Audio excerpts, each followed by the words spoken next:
Prince Harry stepped out live in Birmingham for the 10th anniversary launch of the Invictus Games, and he didn't just show up, he absolutely blew the doors off the place.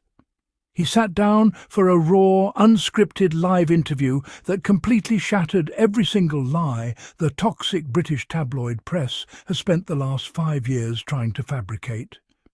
Here is what Prince Harry said. No, it's great. Like, Birmingham is the centre point where so many of the wounded soldiers came back through from Afghanistan, not just from the UK but from all other nations as well. So this is a real homecoming for so many of them.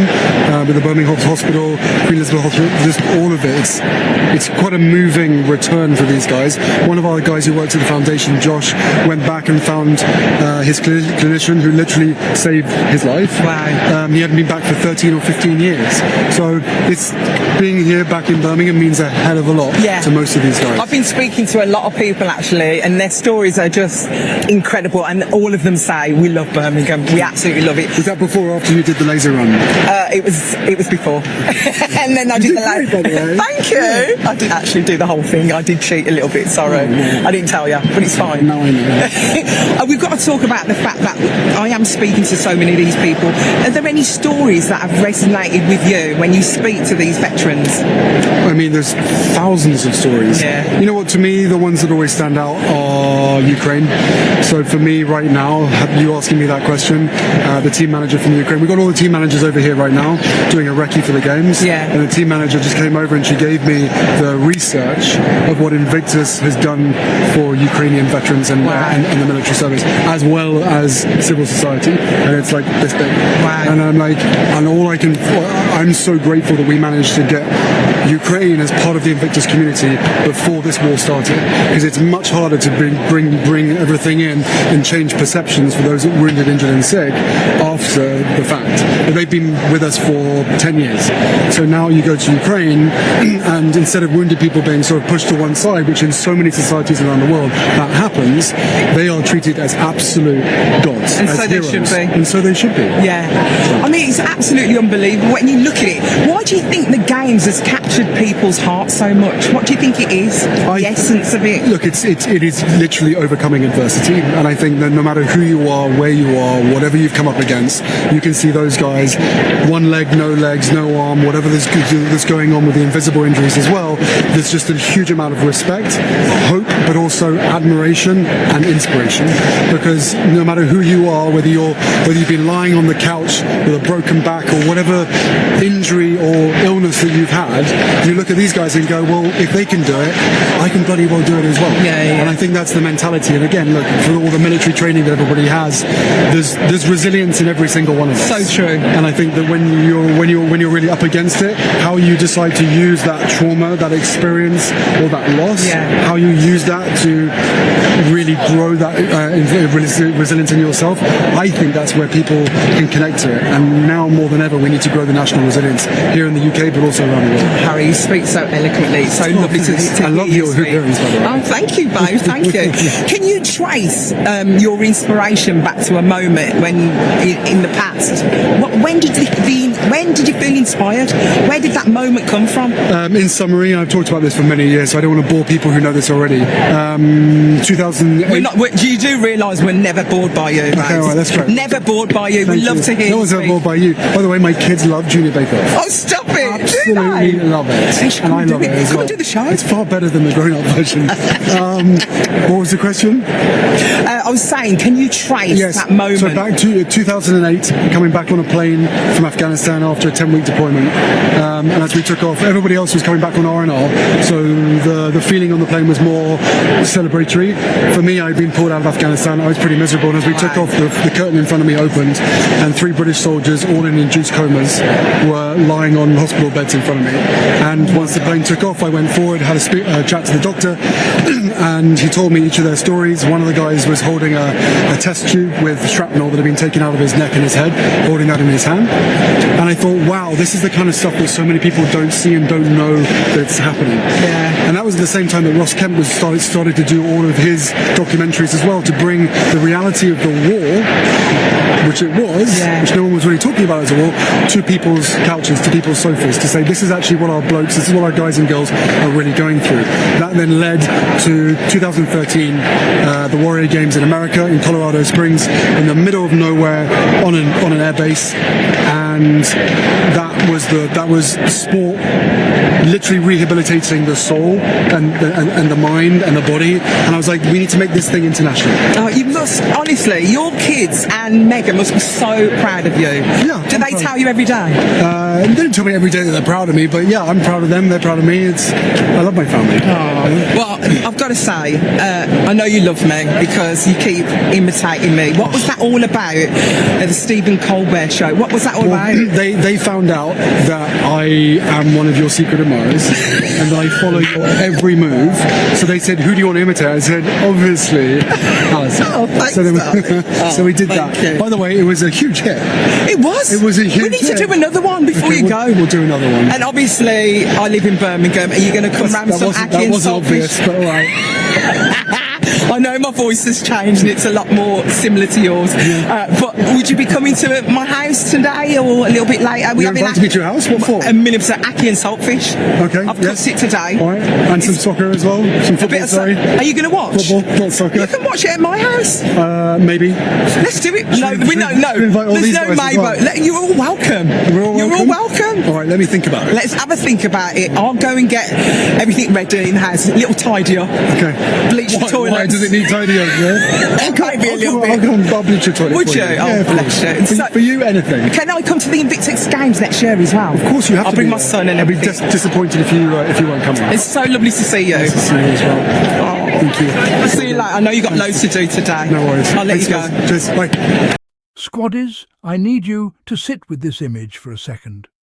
Prince Harry, standing on a pickleball court in Birmingham, throwing a jokey "I'm watching you" gesture at his opponents before pretending to dodge a handshake.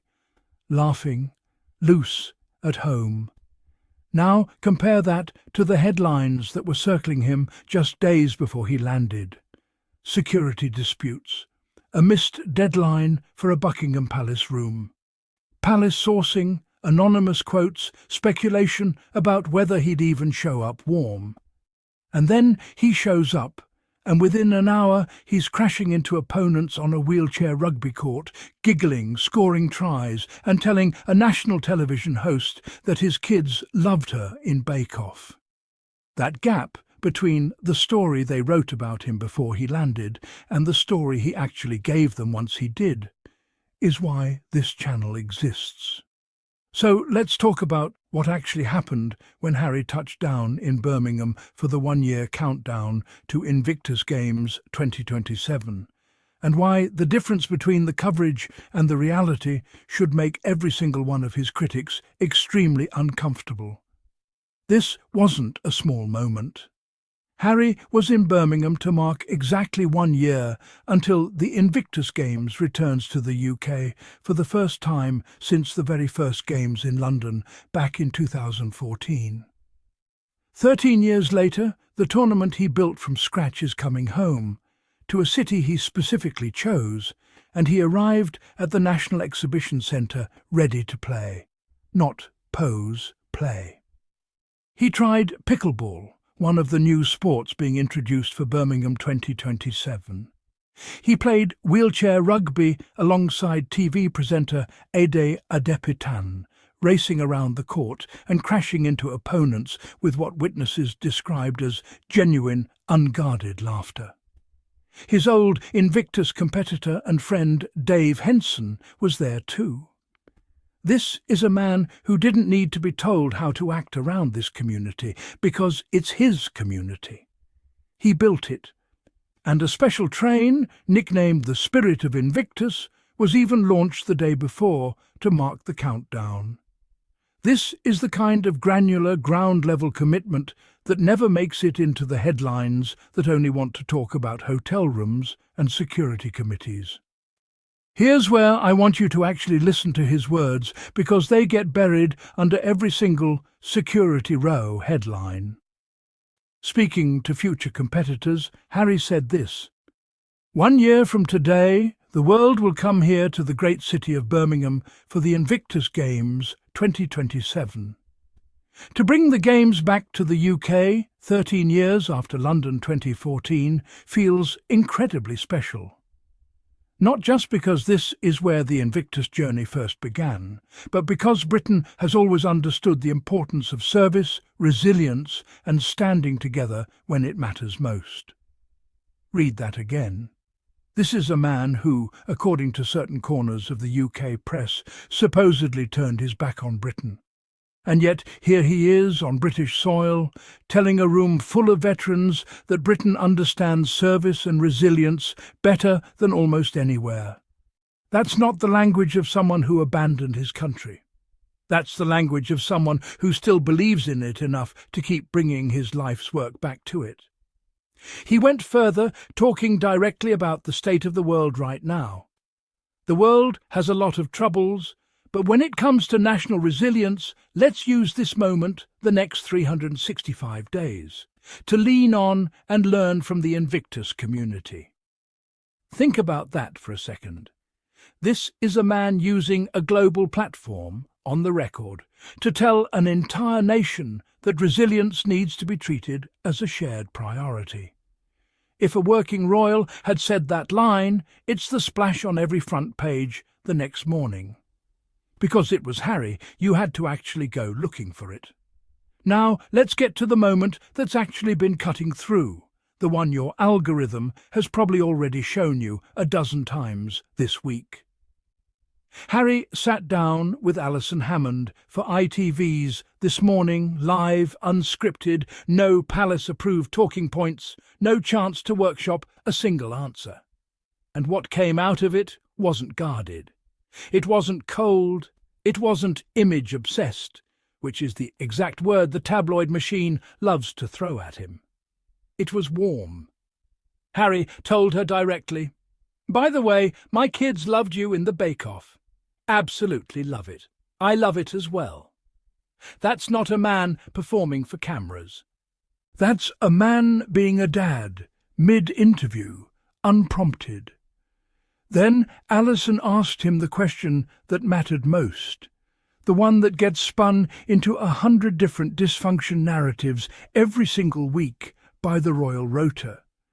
"Your kids and Meghan must be so proud of you. Do they tell you every day?"